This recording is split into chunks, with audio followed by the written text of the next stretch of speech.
Ok, je leur ai révélé un truc.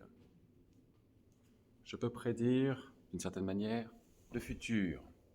Pas à longue échéance, mais à quelques millisecondes. On y va, monsieur Obama? Former President Barack Obama gave a pitch-perfect speech in Las Vegas, Nevada. I want to show you the highlights right now. He Please. was going on the offense against Donald Offense. Trump. Let's play it. Play. And yet, when Donald Trump repeatedly lies or cheats, Mhm. or shows utter disregard for our Constitution, Oh oui, or just insults people, n'est-ce pas? when he calls service members who died in battle losers, You don't do that. or fellow citizens vermin, or Mm. the enemy within. Within. I know. Ensuite, People make excuses for it. des excuses, hein? Google.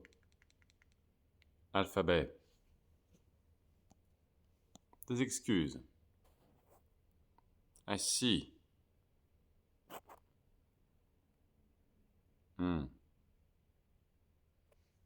Des excuses, donc.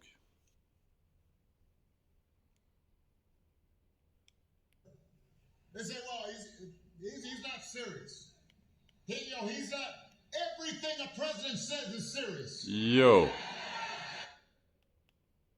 Yo.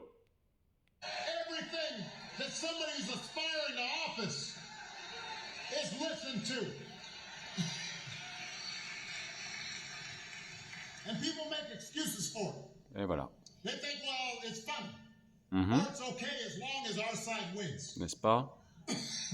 And I've noticed this especially among some men who seem to think Trump's behavior of bullying people or putting them down is somehow macho, sign of strength. Yeah. Macho, hein? I'm telling you, that's not what real strength is. Never has been.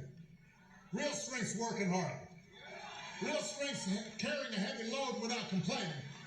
Real strength is about taking responsibility for your actions.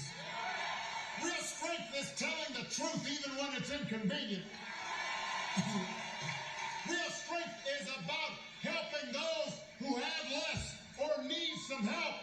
Standing up for those who can't always stand up for themselves.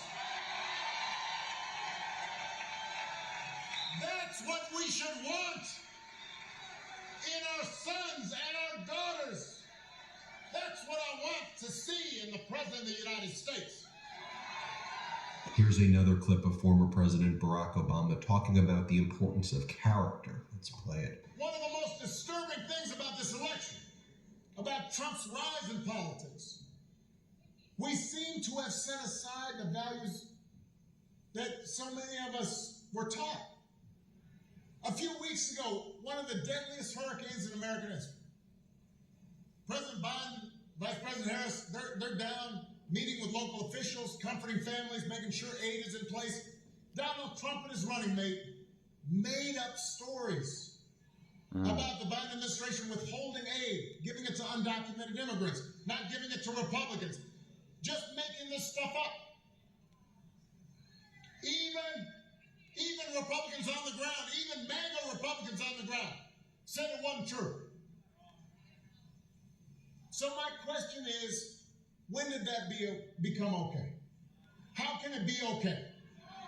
And here, former President Barack Obama talks about the plan that he had developed to address pandemics that Donald Trump threw away when Trump went into office. This is very important. Listen to all of this. Listen, when I was president, I'll give you just one other example. And I want you to use this example when you're talking to folks who say it's not going to make any difference. I have been talking to scientists for a while, and so Yeah. my last year in office, we put together a playbook for how to deal with the eventuality of a pandemic. Because scientists had been saying with globalization and travel, etc., rising populations, that at some point there was going to be a pandemic. And so I said to my team, I said, we got to have a plan. just like you do for hurricanes or tornadoes or natural disasters. So we put together this whole playbook.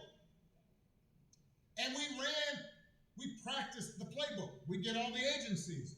This is how we're going to respond. This is how to make sure that the public health systems in all the states are working. Here's how we're going to think about the schools. And when Donald Trump came in, we gave over this playbook to them.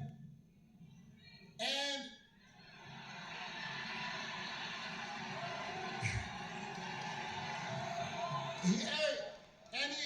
but the point is, he ignored it. And 3 years later, a pandemic hits. Now, I want to really be fair on this, but I want everybody to pay attention. No matter who was president at the time, this was going to be a problem. This was a generational pandemic. People were going to get sick. People were going to die. We didn't have a vaccine right away. Businesses were going to have to shut down for a while. Travel was going to be restricted. But if you look at a country like Canada, their per capita death rate was 40% lower than it was here in the United States. So just do the math. That's more than 400,000 people. People's grandmothers, people's fathers, people's moms, who would have been alive if Donald Trump had just paid attention and tried to follow the plan that we gave him.